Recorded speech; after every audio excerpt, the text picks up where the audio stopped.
Am I the a-hole for not letting my miracle baby niece be my flower girl at my wedding? My 27 female, older brother and sister-in-law, both mid-30s, just welcomed their first child a year and a half ago, after years of trying. After many failed attempts, sister-in-law was told that she wouldn't be able to conceive due to a medical condition she has. Then they finally got pregnant. Since having my niece, the baby has been the center of attention at every family event we've had since she was born. Birthdays, weddings, family get-togethers, you name it. Now, don't get me wrong, I love my niece. But it can get to be a little too much when my sister-in-law goes on and on about how long they tried to conceive, complications they've had, miscarriages they've had, etc. Like a little too much info. Many family members have commented on how it's a little bit excessive, but no one has said anything because they don't want to sound like an a-hole. Anyway, I'm getting married in the spring, and my brother and sister-in-law approached me last weekend about having my niece be the flower girl. Now, my fiancé, 35 male, has 2 children, 10 male and 6 female from his previous marriage. His son is one of the groomsmen, while his daughter had asked to be our flower girl when we told them the news that we were getting married a year ago, as it's something she always wanted to do. So, of course, we said yes. So, I explained this to my sister-in-law when she asked me about my niece. She asked if my stepdaughter can just carry my niece with her, and I said I don't think she'd be comfortable with that considering she's 6. She then asked why I can't give that role to my niece and allow herself to carry my niece down the aisle as a flower girl. I said no, because I already promised my stepdaughter. She then started going off about how my lack of effort to incorporate my niece is disgusting to her. I should honor her in some way, since I know how long and hard they tried for my niece. Now, I may sound like an a-hole for this, but I kind of got fed up and snapped and said, incorporate my niece how? By the time the wedding comes around, she'll be 2 years old. The entire family already knows your story about how long and hard you guys tried for her. What more do you expect me to do to honor her? She started crying and said that clearly I don't love my one and only niece, and I'm letting her down. I said, of course I love my niece, and obviously she's going to be involved in the pictures and stuff, but I'm not going to let my stepdaughter down by giving my niece a role she's too young to remember anyway. Well, now sister-in-law and my brother are angry with me for not letting my niece be flower girl, and are running around telling the rest of the family I don't love my niece.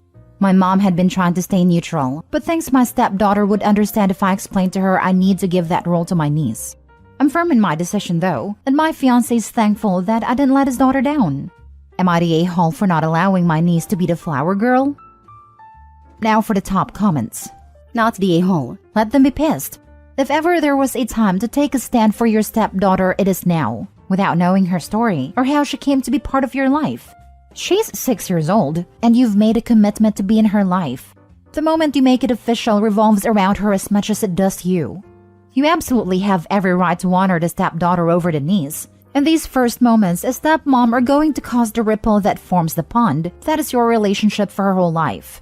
Trust me, if you back down now and give her spot away, it's going to ruin more than just your wedding. I 100% agree. I came from a family with 2 divorced parents myself, and I'll never forget how horrible I felt when my dad and stepmom's wedding I wasn't included in it at all. Yet my younger brother was one of the groomsmen.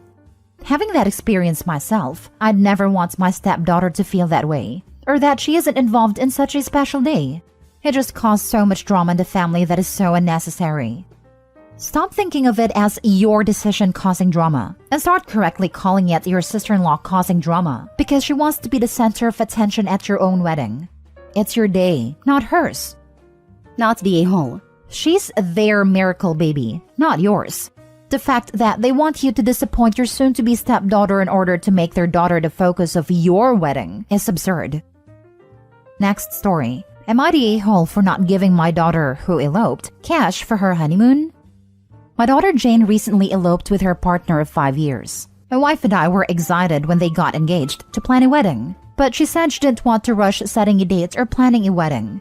This was understandable to us, and we didn't want to rush them either, but we let her know we would contribute a set amount to her wedding when the time came. Then last week, she tells me she has an announcement, and that they actually eloped together, because they decided they didn't want the big event with all the attention on them. This was a little disappointing, but we understood. She's never been the type to want to be in the spotlight, so while we weren't expecting it, it wasn't the biggest shock in the world. What did feel like a shock is when she assumed we'd just give her that amount of cash straight up.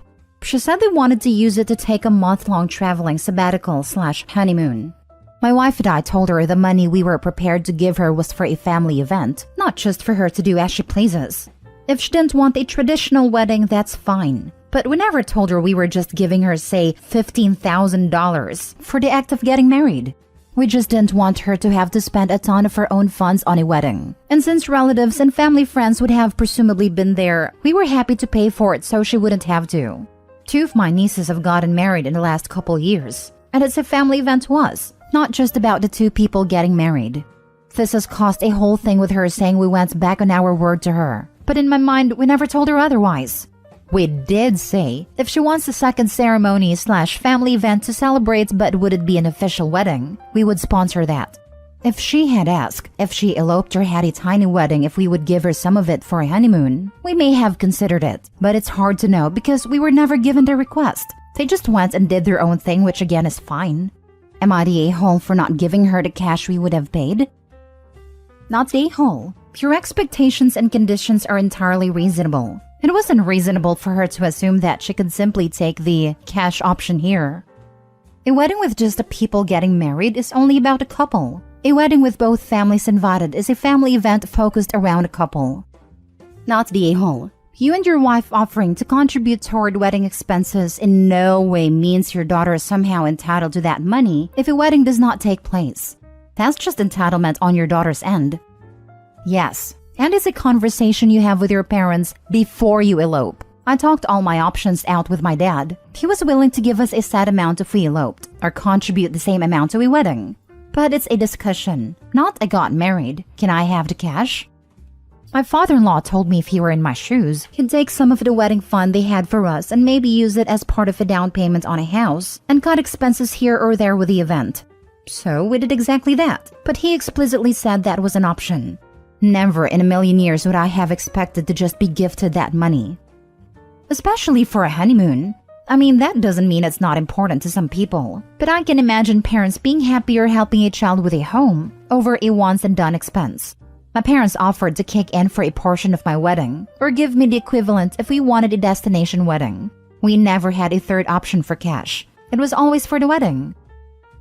Next story. Am I the a-hole for oversalting my brother-in-law's food? I, 29, may love to cook, and even more so when I'm cooking for other people. I'm also the kind of person who likes to be good at everything I do, so I put in a lot of effort into cooking and also always ask for feedback so I can make it better the next time. The one thing I ask for is that whoever I'm cooking for takes one bite before adding anything to it for 2 reasons. 1, I want to know how my cooking turned out. 2, it's kind of rude to assume someone's cooking is lacking before you even try it. I understand that people have different tastes and palates, and I wouldn't ask them to not put any more salt, pepper, or other seasonings after they try it. I just ask for one bite so I can get actual feedback.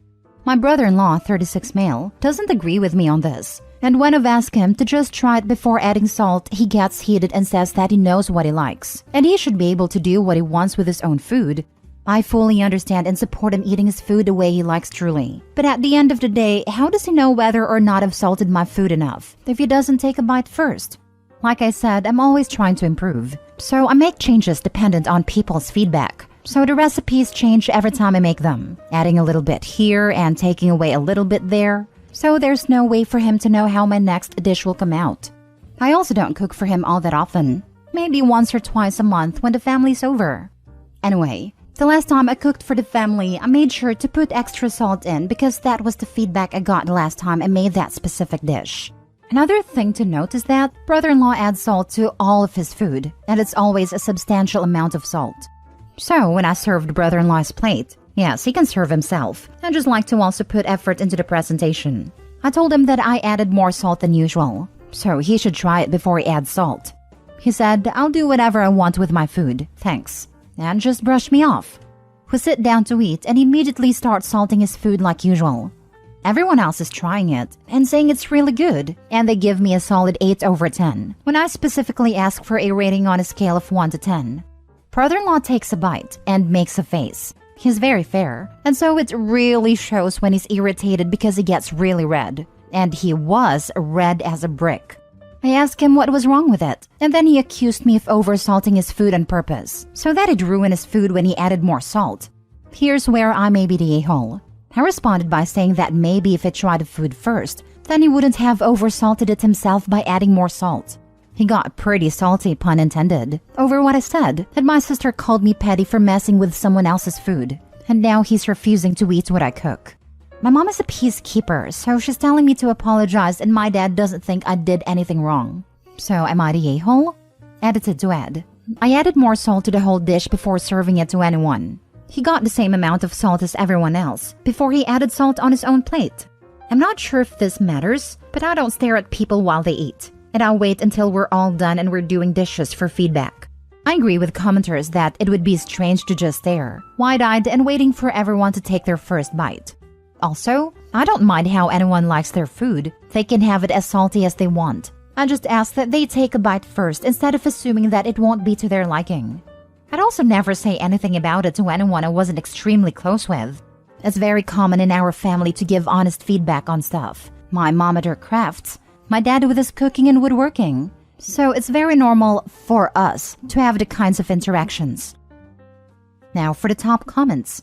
So you put the same amount of salt into everyone's dish, but because it was an appropriate amount of salt for the dish, your brother-in-law adding additional salt made his oversalted? You didn't oversalt the dish. Your brother-in-law oversalted his own dish. Not the a-hole. You are way too nice. Him refusing to eat what you cook sounds like a win. No need to cook for the rude, entitled a-hole anymore. Remind them before he comes over again that he will need to make sure that he has eaten before coming over from now on. I frankly wouldn't invite sister-in-law or brother-in-law over for something that includes a meal-first attitude even before the salting issue, and for her enabling rudeness, generally unappreciative and downright rude. Tell your sister and mom that you are not apologizing. If he wants to be a petty child, then he can. I'd tell them the following. If he doesn't want to eat my food anymore, that is his choice. But I did not target him. I warned him of the extra salt in the dish. I asked him to just try one bite before he added salt, and he chose to ignore and dismiss me. That is not my fault, and I'm not going to apologize. This is it, right here. If Opie did not tell brother-in-law and only extra salted his plate, then maybe I could get behind the YTAs here. But Opie warned him, and he childishly dismissed the disclaimer. Absolutely not the a-hole. Last story. Am I the a-hole for not wanting to pay for dinner? Typing this out sounds insane, and I really don't think I'm in the wrong, but I just need to know. So a friend invited me to a dinner party at her house a few weeks ago, and the actual dinner party was last night. I asked if I should bring anything, but she said no, that is not a potluck. She'll be making dinner for everyone. There were 7 of us total and the food was good. During the meal, we were all laughing and called our friend the dinner host a chef, because she made a big dinner for all of us. And we all said how much we appreciated it, because it's hard to get everyone together at the same time. At the end of dinner, we all helped clean, wash the dishes, then have some wine. It started getting late, so people started to head out. And on our way out to dinner, host said don't forget to Venmo/Cash App/Zelle her. Some of us were confused because we had no idea what we had to send her. So I asked her, what am I sending you money for? And she said for cooking dinner. Me, I don't understand why we should pay. Her, because I spent my money and hosted the dinner and cooked. Me, none of us asked you to. You volunteered to do it, and you never mentioned paying until now. Her, I didn't do this for free. Me, you should have told us before you hosted that you expected this. I don't think it's fair to just bring this up and expect people to pay. She called me an a-hole and said again that she didn't spend hours to cook, grocery shop for free. I have never heard of this, like ever. We kept arguing, and after a while, I just Venmo'd her the $40 she asked for. I don't think I'm the a-hole at all, and some of my friends agreed with me. Some have said it's normal to pay for dinner during a dinner party at someone's house, so now I'm not sure. Edit. A lot of you have asked what she made, and it was some salad I've never heard of. The main course was smoked Gouda mashed potatoes with beef short ribs. A dessert I forgot the name of. I think she said she bought this from a bakery. She also made vegan mashed potatoes and vegan ribs for one of our friends who is vegan. She also made or bought chicken skewers as the appetizers. Even though she said not to bring anything, I brought rum cake from my local bakery. And yes, everyone brought something small. We also had charcuterie and cheese board that 2 of the girls brought. Some girls brought wine, and we even had one girl bring candles to set the mood. We are in the US and none are European. I spoke with some of the others, and although they had paid for a dinner party before, it was discussed first. No one has ever done what this friend did, which was spring an unexpected cost on us. All of us are in our early 30s. The group chat is going crazy right now because everyone is angry at her. Not the a-hole. What your friend did was extremely scummy. She invites all these people to dinner that she is making with no mention of paying before and after this. And then when everyone is done eating and finished cleaning, out of the blue she expects everyone to give her money? If I was expected to pay for a dinner without knowing until after I ate, I would have skipped the dinner entirely. Cut contact with his friend. She shouldn't be hosting dinner parties if she will put stunts like this. Some have said it's normal to pay for dinner during a dinner party at someone's house. No, this is not normal. It's normal at the restaurants, but at one's house? This ain't normal. And it sure isn't normal to wait until after the food was eaten and everyone helped clean up. At a restaurant, guests get to choose the dinner as well. And not clean up, lol. $40 is a bummer, but in the long run, it's a small price to pay to learn that your friend is tacky, cheap, has bad manners, and has no social intelligence whatsoever. Consider it part of the cost of doing business as an adult, and handle your relationship with her in the future accordingly.